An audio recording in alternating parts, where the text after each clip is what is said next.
Hello and welcome to Director's Choice, the show where we explore the best and most intriguing theories about our favorite movies and TV shows. In this episode, we'll be discussing 30 Star Wars fan theories that will blow your mind. From Darth Jar Jar to the Rule of Two, these theories offer new and exciting ways to think about the Star Wars universe. First up is the theory of Darth Jar Jar. According to this theory, the bumbling Gungan Jar Jar Binks was actually a Sith Lord in disguise. Evidence for this theory includes Jar Jar's clumsy behavior possibly being a facade to hide his true abilities, as well as his role in accidentally leading the Republic towards the rise of the Empire. Next, we have the theory that Rey is a Kenobi. This theory suggests that Rey is actually the granddaughter of Obi-Wan Kenobi, which would explain her incredible Force abilities and her connection to the Jedi. Evidence for this theory includes subtle nods to the Kenobi family throughout the sequel trilogy, as well as Rey's accent and fighting style resembling that of Obi-Wan. Another theory that has gained traction is that the Chosen One prophecy was misinterpreted. According to this theory, the Jedi misinterpreted the prophecy and believed that Anakin Skywalker was the Chosen One who would bring balance to the Force, when in fact it was his son Luke who fulfilled the prophecy. Evidence for this theory includes dialogue from the original trilogy and George Lucas's comments on the subject. Moving on to the sequel trilogy, we have the theory that Supreme Leader Snoke is actually Darth Plagueis. This theory suggests that Snoke is the same Sith Lord who taught Palpatine the ways of the dark side of the Force, and was thought to have been killed by Palpatine. Evidence for this theory includes similarities between Snoke and Plagueis in terms of appearance and abilities, as well as hints in the sequel trilogy novels. And speaking of mysterious characters, what happened to Bobba Fett after he fell into the Sarlacc pit? According to this theory, he survived and is still alive in the Star Wars universe. Evidence for this theory includes hints in the canon novels and comics, as well as Boba Fett's reputation as a skilled bounty hunter. Next up is the theory that Finn is actually Lando's son.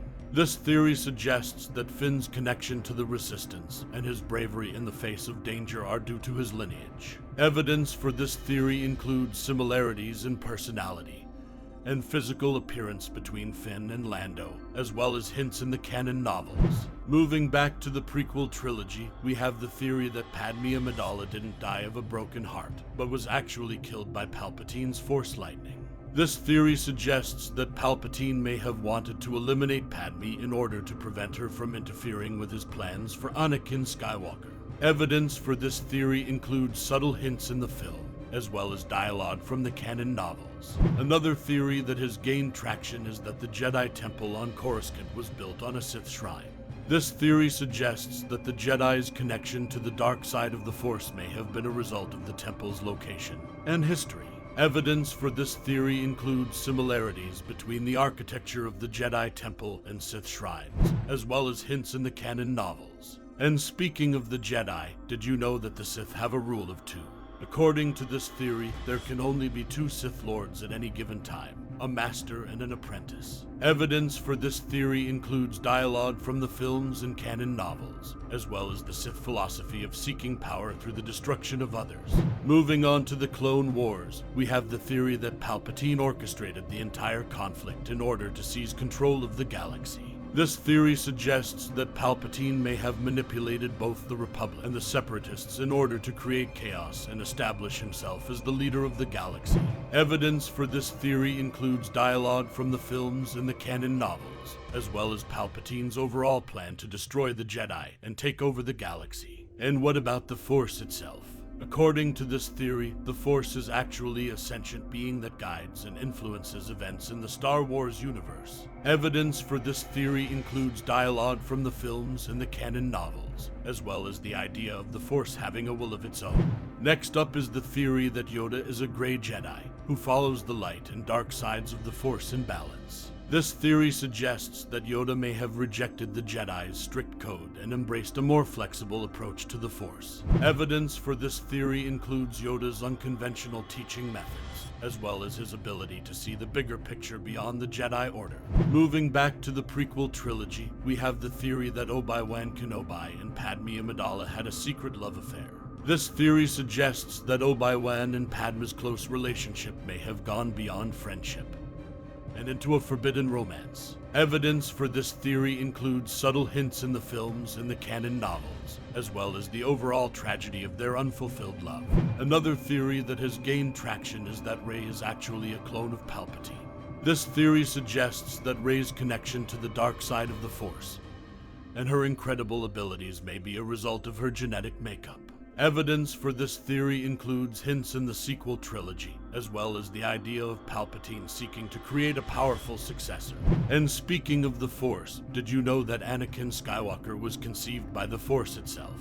According to this theory, Anakin was meant to be a manifestation of the Force, and his destiny was to bring balance to the Force. Evidence for this theory includes dialogue from the films and the canon novels, as well as the overall theme of destiny and prophecy in the Star Wars universe. Moving on to the downfall of the Jedi, we have the theory that the Jedi Order was corrupt and hypocritical.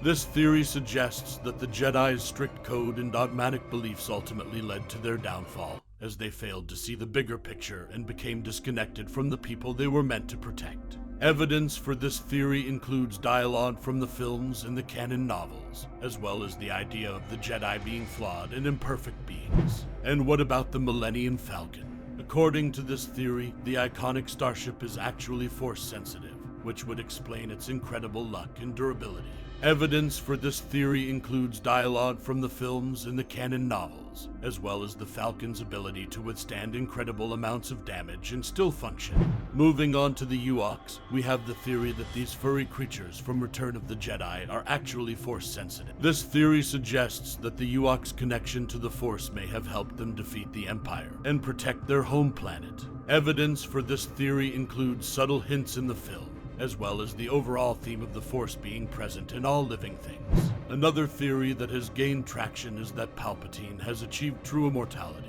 This theory suggests that Palpatine may have found a way to extend his life beyond death, possibly through the use of the dark side of the Force. Evidence for this theory includes hints in the canon novels, as well as the idea of Palpatine being a master of manipulating life and death.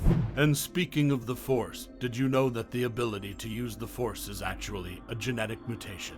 According to this theory, some families may have a stronger connection to the Force than others. Evidence for this theory includes dialogue from the films and the canon novels, as well as the overall theme of family and lineage in the Star Wars universe. Moving back to the sequel trilogy, we have the theory that Kylo Ren will ultimately redeem himself and return to the light side of the Force. This theory suggests that Kylo Ren's conflicted nature and inner turmoil may lead him to reject the dark side and embrace the light. Evidence for this theory includes dialogue from the films and the overall theme of redemption in the Star Wars universe. And speaking of Kylo Ren, did you know that Supreme Leader Snoke may have been a failed clone of Palpatine? This theory suggests that Snoke was created in an attempt to create a new host body for Palpatine, but was ultimately deemed a failure. Evidence for this theory includes hints in the canon novels, as well as the overall theme of cloning and genetic experimentation in the Star Wars universe. Moving back to the prequel trilogy, we have the theory that the Jedi Council knew about Anakin Skywalker's relationship with Padme Amidala. This theory suggests that the Jedi may have turned a blind eye to Anakin's romance in order to avoid confronting him and potentially losing him to the dark side. Evidence for this theory includes hints in the films and the overall tragedy of Anakin's fall. Another theory that has gained traction is that Darth Vader was not fully evil, and still had some good left in him.